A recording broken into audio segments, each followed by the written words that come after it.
오늘 우리에게 주시는 말씀은 아모스 2장 말씀입니다. 아모스 2장 말씀을 교독하겠습니다. 여호와께서 이와 같이 말씀하시되 모압의 서너 가지 죄로 말미암아 내가 그 벌을 돌이키지 아니하리니 이는 그가 에돔의 왕의 뼈를 불살라 죄를 만들었음이라.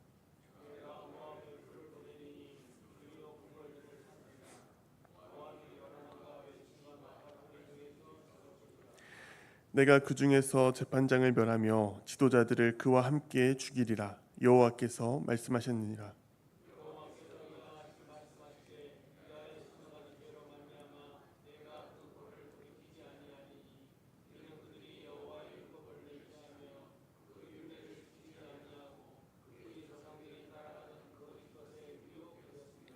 내가 유다에 불을 보내리니 예루살렘의 궁궐들을 사르리라.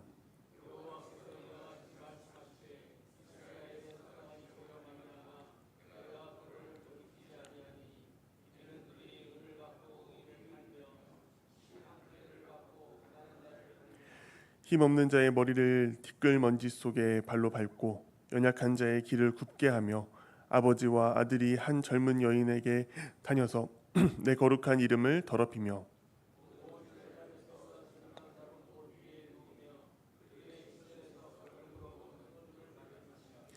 내가 아모리 사람을 그들 앞에서 멸하였나니 그 키는 백향목 높이와 같고 강하기는 상수리 나무 같으나 내가 그 위에 열매와 그 아래의 뿌리를 진멸하였느니라.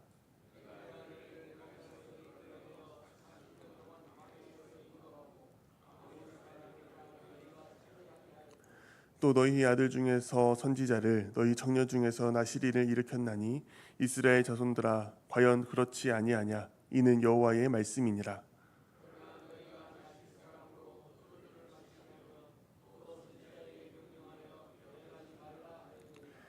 보라, 곡식단을 가득히 실은 수레가 흙을 누름같이 내가 너희를 누르리니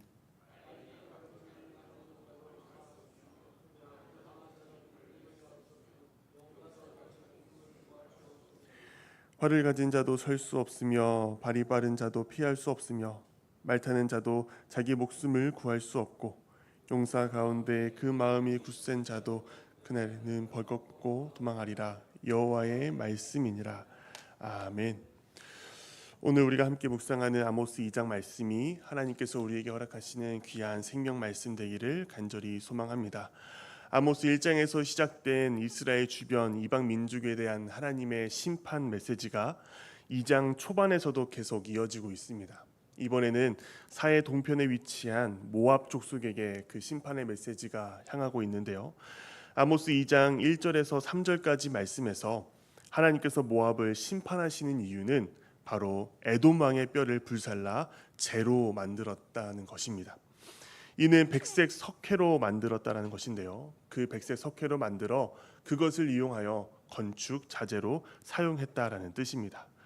이는 단순한 폭력이 아니라 인간의 존엄을 근본적으로 짓밟는 비인간적인 행위였습니다.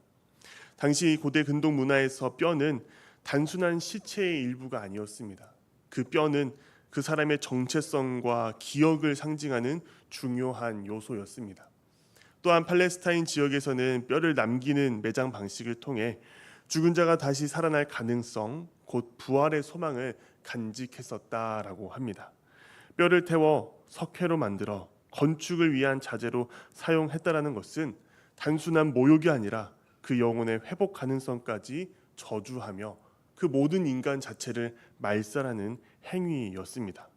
한 사람을 죽이는 것뿐 아니라 그 존재의 흔적과 미래까지 철저히 부정하는 극단적인 폭력의 행위이며 인간을 물질처럼 다루는 비인격적인 죄악이었습니다. 하나님은 이러한 죄악을 결코 간과하지 않으셨습니다. 그 어떤 민족이라도 하나님의 형상대로 창조된 인간의 존엄을 훼손하는 행위는 반드시 하나님의 공의로운 심판을 받게 된다는 것을 우리에게 들려주고 계십니다. 모압이 범한 그 끔찍한 죄악에 대한 하나님의 형벌은 2절과 3절 말씀에 구체적으로 드러나는데요. 2절에서는 하나님께서 모압의 성읍 그리옷을 불살라 심판하시겠다라고 선언하십니다. 모압의 성읍 그리옷을 불사른다라고 말씀하시는데, 그리옷은 단순한 도시가 아니라 모압의 중심지이며 모압의 민족 신인 그모스의 주요 성소가 자리 잡고 있던 장소였습니다. 이 도시가 불탄다라는 것은 단순한 도시가 파괴된다는 것을 넘어 모압의 민족적, 정치적, 종교적 중심지가 무너진다라는 그런 상징적 의미를 지니고 있습니다. 본문은 또한 전쟁의 장면을 생생하게 묘사하는데요.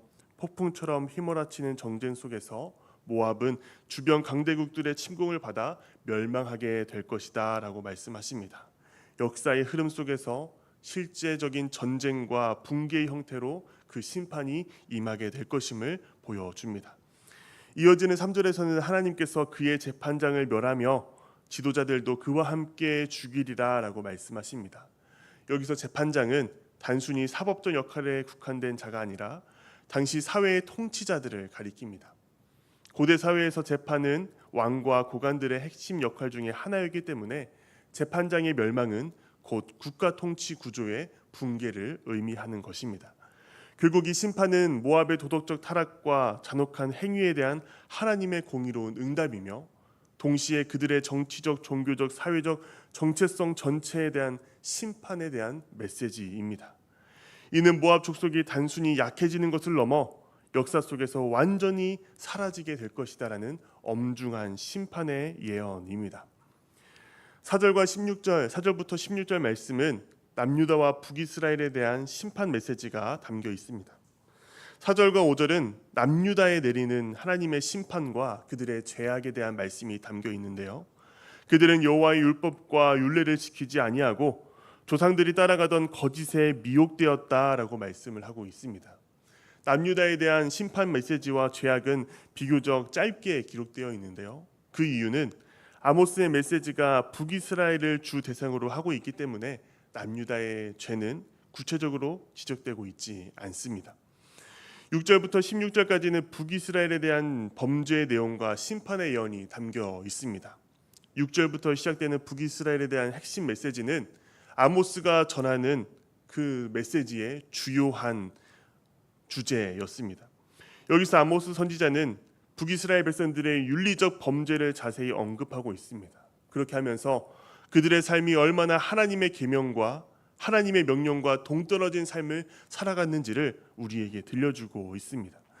6절부터 8절 말씀은 북이스라엘의 주요한 죄악을 말하고 있습니다.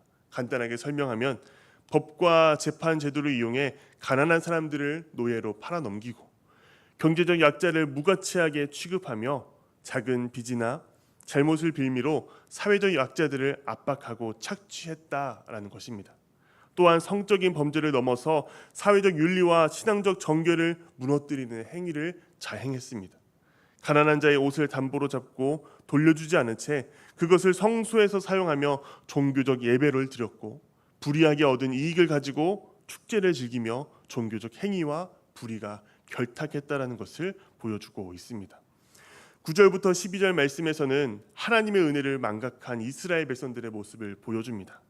하나님께서는 그들을 위하여 아모리 족속을 멸하시고 또한 그 땅을 주셨으며 이스라엘을 애굽에서부터 구원하셨고 나시린과 선지자를 세워 그들을 인도하셨습니다. 그러나 그들은 나시린들에게 포도주를 강제로 마시게 하고 선지자들에게 예언하지 말라고 강요했다라고 이야기를 합니다. 13절부터 16절 말씀은 이러한 죄를 범한 이스라엘에게 내리시는 심판의 메시지가 담겨 있습니다. 13절에는 수레의 곡식단을 가득히 실은 수레가 흙을 누르는 것처럼 내가 너희를 누를 것이다 라고 말씀합니다. 즉 견딜 수 없는 심판이 그들에게 임하게 될 것이다 라는 예언의 말씀입니다. 14절부터 16절 말씀에는 빨리 달리는 자도 강한 자도 용사도 활을 가진 자도 말을 타는 자도 용사도 이 심판을 피할 수 없다라는 것을 우리에게 들려주고 있습니다.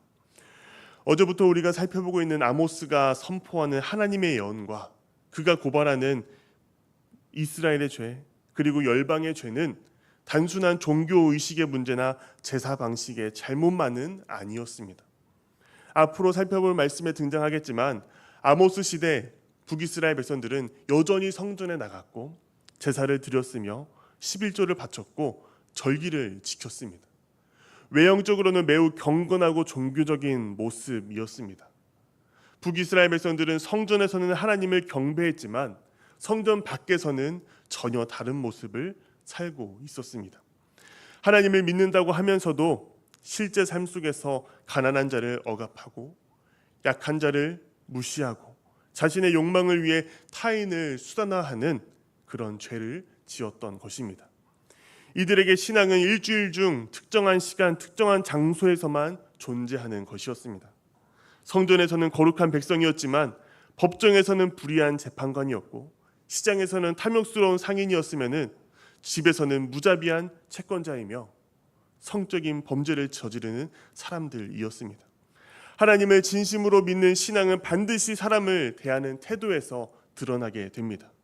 믿음이 좋다는 말은 단순히 예배에 빠지지 않고 봉사와 기도를 열심히 하는 것을 넘어 내가 만나는 사람을 어떻게 대하는가로 확인되게 된다는 것입니다.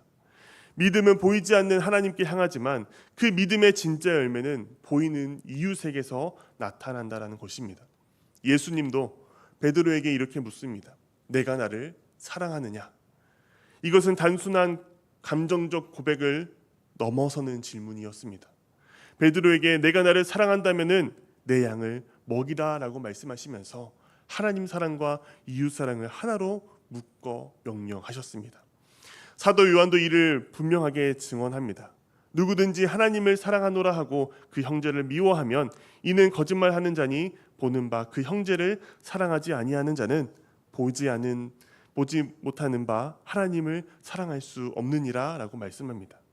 우리가 매일 보고 만나며 구체적으로 사랑을 실천할 수 있는 형제도 사랑하지 못하는 자는 보이지 않는 하나님도 진정으로 사랑할 수 없다라고 말씀하는 것입니다. 이는 하나님 사랑이 추상적이고 관념적인 것이 아니라 매우 구체적이고 실천적인 것임을 보여주고 있습니다. 그러면 오늘 우리의 신앙을 점검할 수 있는 가장 중요하고 분명한 시험지는 사람을 어떻게 대하는가라는 것입니다. 이것은 삶의 여러 영역에서 등장하지요. 가정에서 가족을 존중하고 사랑하는 태도로 드러나야 합니다. 교회에서는 서로 다른 배경과 성격을 가진 지체를 품고 세워주는 태도로 드러나야 합니다. 직장에서는 사회에서는 경쟁 속에서도 약자를 무시하거나 억압하지 않고 공정과 정의를 지키려는 태도로 드러나야 합니다. 이런 관계뿐만 아니라 오늘 우리 하루를 살아가면서 그저 스쳐 지나가는 모든 사람들에게 대하는 그 태도가 하나님을 향한 믿음과 신앙의 모습을 드러내는 자리가 되어야 된다는 것입니다. 진정한 신앙은 하나님을 사랑하는 것과 이웃을 사랑하는 것이 하나로 연결된 신앙입니다. 예배당에서의 경건함과 일상에서의 성실함이 일치하는 신앙입니다. 우리는 이 하나님의 음성에 응답해야 합니다. 주님께서 사랑하시는 주님께서 이웃을 사랑하라는 그 명령에 응답해야 하고 우리가 만나는 그 모든 이웃들을 하나님의 사랑으로 대하며 그들을 섬기는 자들로 나아가야 합니다. 우리 모두가 형식과 내용이 일치하는 참된 신앙인이 되기를 간절히 바랍니다. 예배와 삶이 하나 되는 진정한 그리스도인으로 살아가는 우리 모두가 되길 간절히 바랍니다. 오늘 하루를 살아가면서 우리 많은 사람들을 만나게 됩니다. 매일 만나는 사람들부터 그저 오늘 하루 스쳐 지나가는 사람들까지 그 모든 사람들에게 우리의 삶을 통해 하나님의 사랑을 전하는 그런 하루가 되기를 간절히 소망합니다. 그래서 우리의 삶을 통하여 그들이 하나님의 영광을 바라보고 또 하나님을 경험하는 그런 우리의 삶이 복음의 통로가 되기를 간절히 소망합니다.